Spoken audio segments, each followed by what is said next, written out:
Welcome to my channel. I am your friend.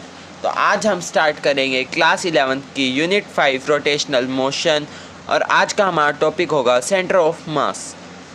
तो first of all diagram बना लेते हैं।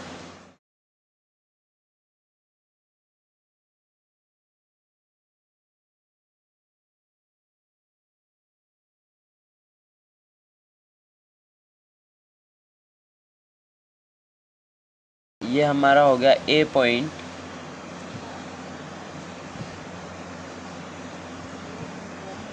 और ये हमारा पॉइंट हो गया बी। ये हमारा हो गया सेंटर ऑफ मास। अब हम इसको ज्वाइन कर देंगे।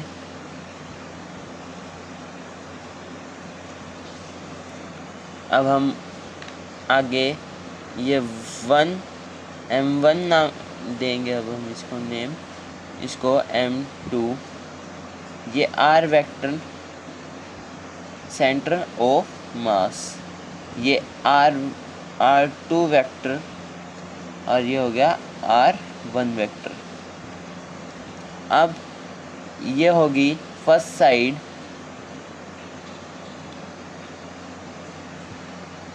और ये फोर्स कहाँ लगा रही है? सेकंड की साइड। और ये होगी 2 1, ये होगी सेकंड साइड, और ये फोर्स लगा रही है फर्स्ट की साइड। अब यहाँ हम नाम दे देंगे F1 F2, और ये होगी हमारी x एक्सिस, और ये होगी हमारी y एक्सिस।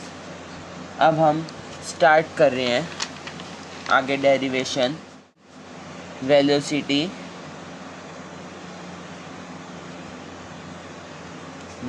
Of particle.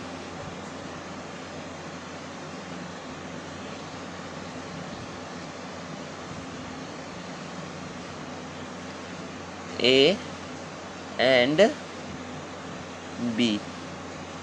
अब हम velocity of particle A and B पे लगा रहे हैं V1 vector equal to dr1 vector upon में dt। ये हमारी होगी फर्स्ट इक्वेशन। अब हम सेकंड इक्वेशन बनाएंगे। V2 vector equal to dr2 का वेक्टर अपॉन में dt। यह हमारी हो गई है सेकंड इक्वेशन। अब हम according to Newton second law of motion use करेंगे फॉर्मूला।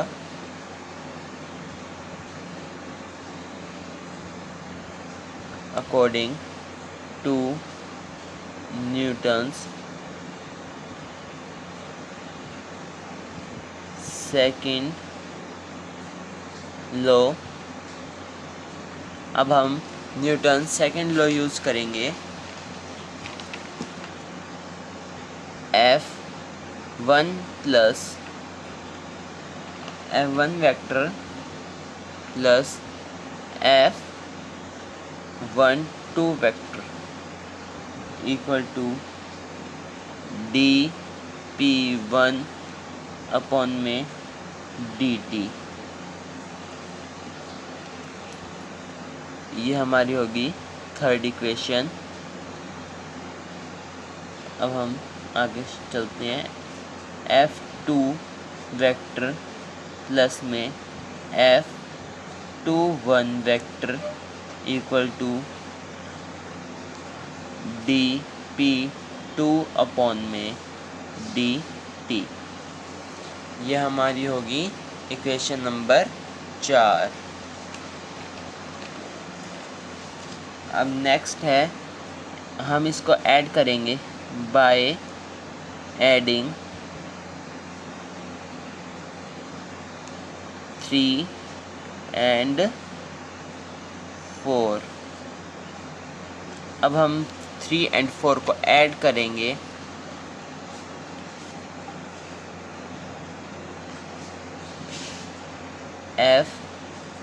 वन वेक्टर प्लस में F12 vector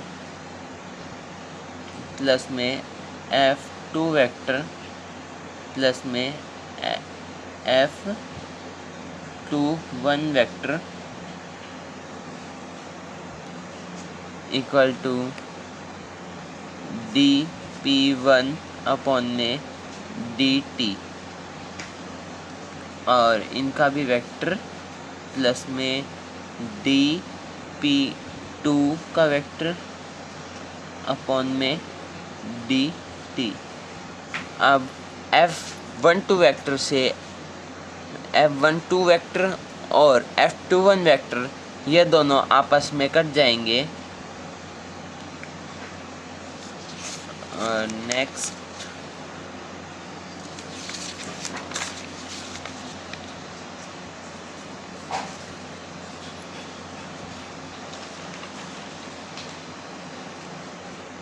as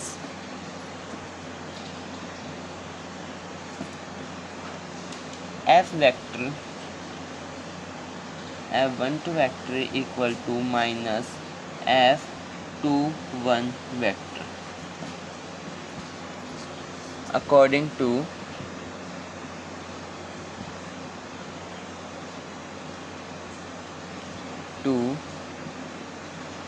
Newton's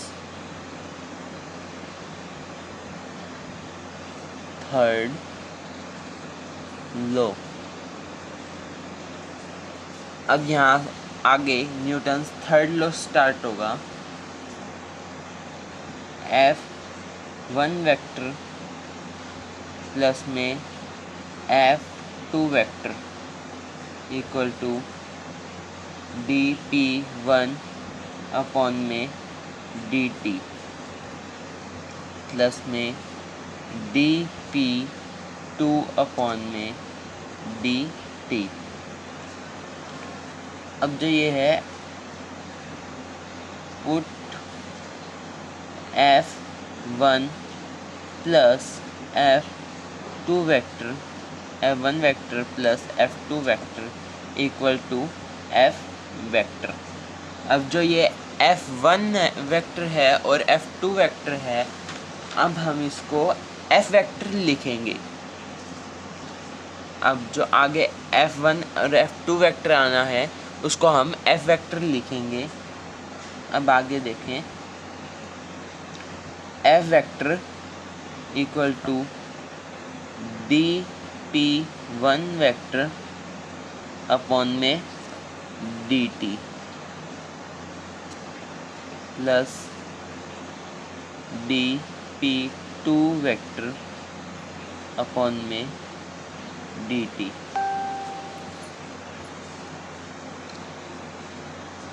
F vector equal to d upon dt।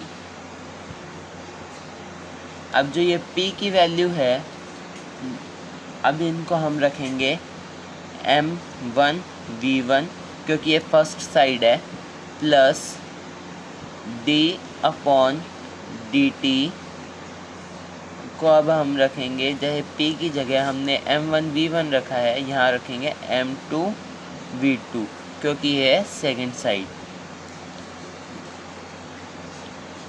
f vector equal to d upon dt m1 v1 vector plus में m2 v2 vector by adding देंगे। अब हम इसको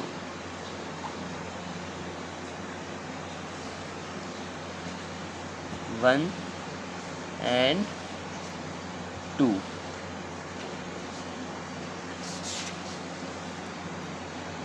F vector equal to d upon dt bracket में m1 dr1 vector upon dt plus में m2 two D R two vector upon में D T, bracket close,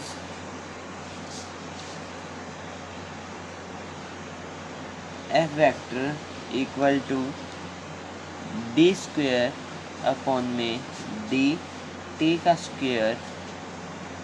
हम इसे D square upon D T का स्क्वेयर नहीं कहेंगे, हम इसे कहेंगे डबल डेरिवेटिव। हम इसे कहेंगे डबल डेरिवेटिव। आगे m1 r1 वेक्टर प्लस में m2 r2 का vector multiply and divide by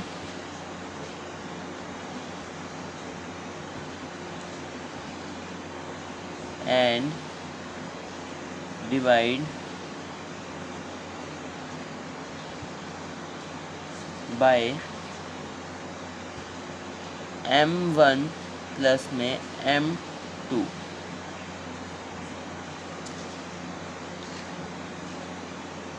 f vector equal to bracket m1 plus में m2 D upon D T double derivative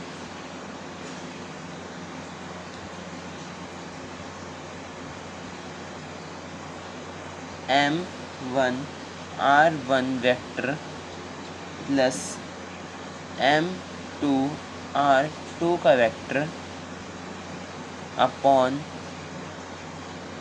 m1 plus में m2 as f vector equal to m d double derivative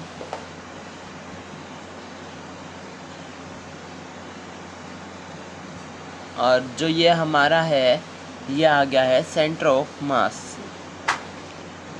जिसको हम लिखेंगे r vector COM centre of mass by comparing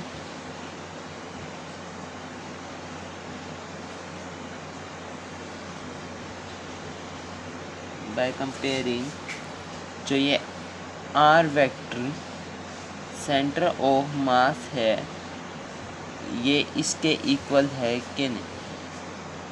m1 r1 vector plus में m2 r2 का vector upon m1 plus m2, ये हो गया हमारा आंसर।